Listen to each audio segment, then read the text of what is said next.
જે રીતે દશામાના વિસર્જનની વ્યવસ્થા કોર્પોરેશન દ્વારા કરવામાં આવી હતી તે જોતા ગણપતિ બાપાની દુર્દશા ના થાય તે માટે આખા વડોદરાની ગણપતિ બાપાની મૂર્તિનું 400 કિલોમીટર દૂર દરિયાની વચ્ચે ચોખ્ખા પાણીમાં વિસર્જન કરવાની વ્યવસ્થાના ભાગરૂપે એક વેબસાઇટ www.vadodaraganeshutsav.com લોન્ચ કરાઈ છે, જેમાં વડોદરાના તમામ ગણેશ ભક્તો જેને ઘરે ઓફિસે મંડળ જ્યાં પણ બપ્પાની સ્થાપના કરી હોય તેઓ પોતાના ગણપતિ બાપાનું દરિયામાં વિસર્જન કરવામાં અમારી વેબસાઇટ પર રજીસ્ટ્રેશન કરવું પડશે, જેમાં ઘરના 2 વ્યક્તિના નામ, સરનામું, ફોન નંબર, મૂર્તિની હાઇટ, મૂર્તિનું વજન, પોલીસ સ્ટેશનનો વિસ્તાર જેવી વિગત ભરવાની રહેશે.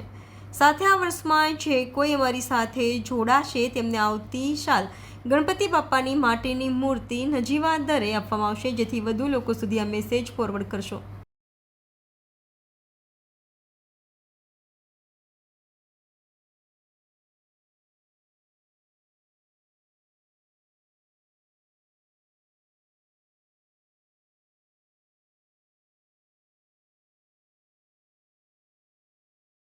જય ગણેશ.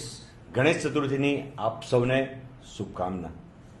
વડોદરામાં જે રીતે રંગેચંગે ગણપતિ ઉત્સવ ઉજવાય છે, હજારોની સંખ્યામાં ગણપતિ બાપાની મૂર્તિ તમામ લોકોના ઘરે, મોટા ભાગના તમામ હિન્દુ સંગઠન, હિન્દુ ધાર્મિકના તમામ લોકોના ઘરે જ્યારે ગણપતિ બાપા બિરાજમાન થતા હોય ત્યારે એમનું વિસર્જનને લઈને દુવિધામાં છેલ્લા 2-3 વર્ષથી તમામ ગણેશ ભક્તો આવે છે. દશામાની જે રીતની હાલત થઈ, તમે જોયું કે દશામાં આપણે સ્થાપના કર્યા, રંગે ચંગે પૂજા અર્ચના કરી, પણ વિસર્જનની જે વ્યવસ્થા હતી તે જોતા આપ સર્વ લોકોને ખબર છે કે તમામ માઈ ભક્તો દુઃખની લાગણી અનુભવી, કેટલા માઈ ભક્તો રડી પણ પડ્યા, કારણ કે પ્રશાસને જે વ્યવસ્થા કરવી જોઈએ એ થઈ નહીં. ત્યારબાદ આપણે દર વર્ષે જે રીતે ગણપતિ ઉત્સવ ઉજવીએ છીએ, આપણે આપણી મૂર્તિનું વિસર્જન આપણે જે કૃત્રિમ તળાવમાં કરીએ છીએ, એ કૃત્રિમ તળાવમાં મૂર્તિ વિસર્જન કર્યા બાદ 2 દિવસ 3 દિવસ પછી એ મૂર્તિમાં પાણી બીજું ઉમેરાતું નથી, એ મૂર્તિઓ બધી બહાર આવી જાય છે. ગણપતિ બાપાને પછી બીજા વાહનોમાં લોડ કરીને અજ્ઞાત સ્થળ પર લઈ જઈને, હમણાં તમે જો કે 2-4 દિવસ પહેલા દશામાની મૂર્તિને દફનાવતા હતા, એ રાત્રે અમે લોકોએ પકડ્યું રાત્રે 2 વાગે, અને એ મૂર્તિઓ અમે દશામાના મંદિરે જ્યારે તળાવની અંદર વિસર્જન કરવામાં આવી ત્યારે સૌ લોકોને એક દુઃખ થાય. ત્યારે આ વખતે 2024માં ગણપતિ બાપાની તમામ મૂર્તિઓ આપણે રંગે ચંગે અને ધામધૂમથી જે રીતે સ્થાપના કરે છે, સ્થાપના કર્યા બાદ એ મૂર્તિઓને દરિયાની અંદર વિસર્જન કરવા માટેનું આયોજન કર્યું છે. અગાઉ પણ ટીમ રેવોલ્યુશન દ્વારા, મારા દ્વારા કોરોના સમયગાળા દરમિયાન હજારોની સંખ્યામાં દશામાની મૂર્તિને આપણે વડોદરાથી લઈ જઈને દરિયાની મધ દરિયા આપણે વિસર્જન કરી ચૂક્યા છે. ત્યારે આ વખતે પણ આપણો એક જ ધ્યેય છે, એક જ મકસદ છે કે ગણપતિ બાપાનું જે રીતે ચોખ્ખા પાણીમાં વિસર્જન થાય, અને વિસર્જન એકવાર થાય, એકવાર વિસર્જન કર્યા પછી પાછી મૂર્તિ બહાર ના આવી જાય, તે ધ્યેયને ધ્યાનમાં રાખીને દરિયામાં મૂર્તિ વિસર્જન કરવાનું છે, જેની માટે આપ સૌ લોકોએ એક રજીસ્ટર કરવાનું છે.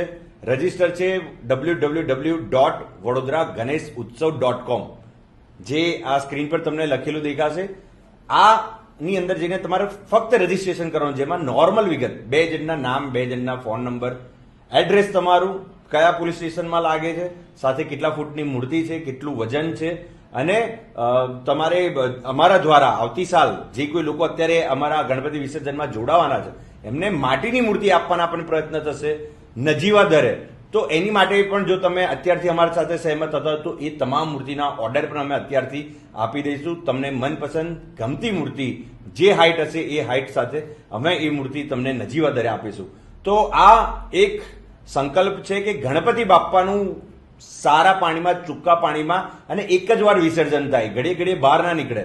કારણ કે હાલ પહેલો દિવસ થઈ ચૂક્યો છે ગણપતિ બાપાનો, અને તમામ જગ્યા પર ગણેશજીની જે વિસર્જનના કૃત્રિમ તળાવ છે તે પણ અત્યારે હાલત અમે જોઈને આવ્યા છે, જેથી અમને આ કોર્પોરેશન પર ભરોસો ના હોવાને કારણે અમે આ મૂર્તિનું દરિયામાં વિસર્જન કરવાના છે.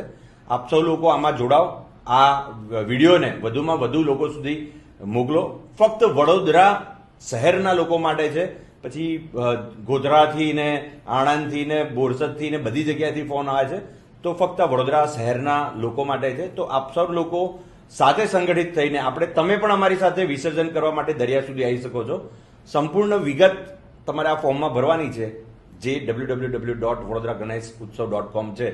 આપ સૌ લોકોને આ ગણેશ ચતુર્થીની હાર્દિક શુભેચ્છા. Ganpati Bappa Morya. Subscribe now and press the bell icon. Never miss an update.